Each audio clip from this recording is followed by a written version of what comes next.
Oke, bismillahirrahmanirrahim. Assalamualaikum warahmatullahi wabarakatuh. Alhamdulillah, pada kesempatan kali ini kita bisa berjumpa kembali. Dan insya Allah, semoga Allah selalu memberikan kesehatan dan keselamatan kepada kita semua dimanapun kita berada. Amin, amin, ya robbal alamin. Baiklah, pada kesempatan kali ini saya akan menyampaikan kembali dan membahas ulang materi kuliah bahasa Indonesia pada pertemuan yang kelima kemarin yang membahas tentang kesantunan dalam berbahasa. Kesantunan berbahasa atau santun dalam bahasa merupakan salah satu etika kita ketika berbicara, berkomunikasi, atau berinteraksi dengan orang lain. Berbicara yang baik, menggunakan bahasa yang baik, atau menggunakan penyampaian yang baik merupakan salah satu cerminan dari seseorang yang memiliki kesantunan dalam berbahasa. Oke, baiklah, kita langsung masuk saja ke materi kesantunan berbahasa. Kesantunan berbahasa terbagi menjadi dua. Yang pertama yaitu kesantunan berbahasa berdasarkan linguistik, dan yang kedua yaitu berdasarkan pragmatik. Oke, kita masuk yang pertama yaitu kesantunan berbahasa berdasarkan linguistik. Kesantunan berbahasa ini yaitu kesantunan yang dinilai berdasarkan segi bahasanya. Terdapat 4 faktor penentu dalam menilai kesantunan berbahasa secara linguistik ini. Yang pertama yaitu panjang pendeknya sebuah tuturan. Semakin panjang tuturan berbahasa, maka semakin baik pula kesantunan dalam berbahasa. Dan apabila pendek tuturannya, maka tercermin pula kurangnya kesantunan dalam berbahasa. Contohnya yaitu misalnya aku minta kertas selembar. Mungkin terdengar kurang sopan atau kurang bagus, maka alangkah lebih baiknya seperti ini. Permisi, bolehkah aku meminta kertas selembar untuk ulanganku hari ini? Oke, faktor yang ketiga itu faktor urutan. Di sini kita menggunakan kalimat perintah. Apabila kalimat perintah itu diletakkan di awal kalimat, maka akan terkesan kurang baik atau kurang santun. Sedangkan apabila kalimat perintah diletakkan di akhir kalimat, maka akan terkesan santun dan lebih baik. Contohnya, tolong letakkan bunga itu di bawah jendela. Itu mungkin kerasa kurang baik, maka alangkah lebih baiknya jika seperti ini. Sepertinya bunga itu akan indah apabila diletakkan di bawah jendela. Bolehkah saya minta tolong kamu untuk memindahkan bunga itu di bawah jendela? Nah, jadi seperti itulah yang lebih baik. Oke, kita masuk ke yang ketiga. Faktor yang ketiga itu intonasi dan isyarat-isyarat kinesik. Intonasi di sini yaitu mempengaruhi tinggi rendahnya pengucapan kita dalam berbicara atau cepat lambatnya ketika kita berbicara. Sedangkan isyarat-isyarat kinesik yaitu mempengaruhi ekspresi, mimik wajah, atau bahkan gestur tubuh kita yang kita gunakan ketika berbicara dengan orang lain. Berbicara yang baik, menggunakan bahasa yang baik, dan menggunakan penyampaian yang baik adalah cerminan dari diri kita yang mempunyai kesantunan dalam berbahasa.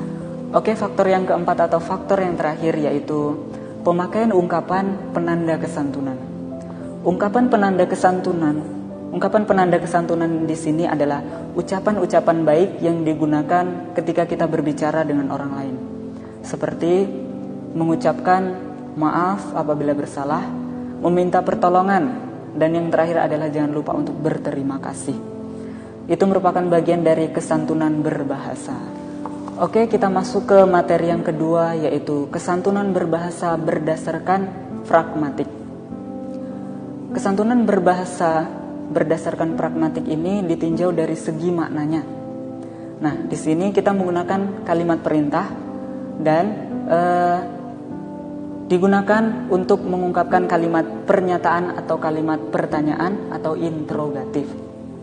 Nah, apabila kita menggunakan berdasarkan pragmatik ini, maka kalimat perintah atau perintah yang akan kita ungkapkan harus disusun dengan baik atau dengan susunan yang indah.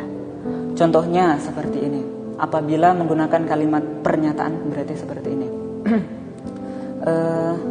Motor ini sangat bagus, sangat besar. Kira-kira mungkin akan lebih rapi apabila dipindahkan ke sebelah sana. Nah, jadi secara tidak langsung di sini adalah kalimatnya ditujukan kepada si pemilik motor agar memindahkan motornya secepat mungkin. Itu tadi berdasarkan kalimat pernyataan. Yang kedua berdasarkan kalimat pertanyaan atau interrogatif, yaitu motor ini sangat bagus, ini punya siapa? Bisakah dipindahkan ke sebelah sana saja?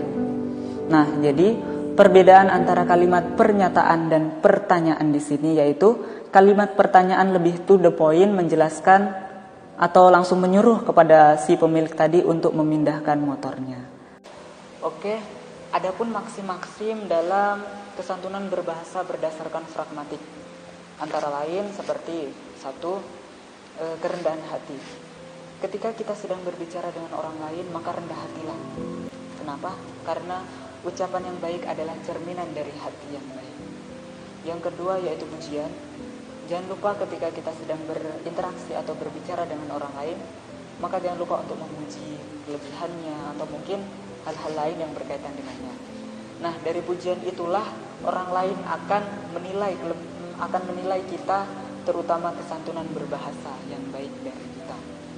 Adapun maksim-maksim yang lain seperti kedermawanan, simpati, kearifan, dan lain sebagainya.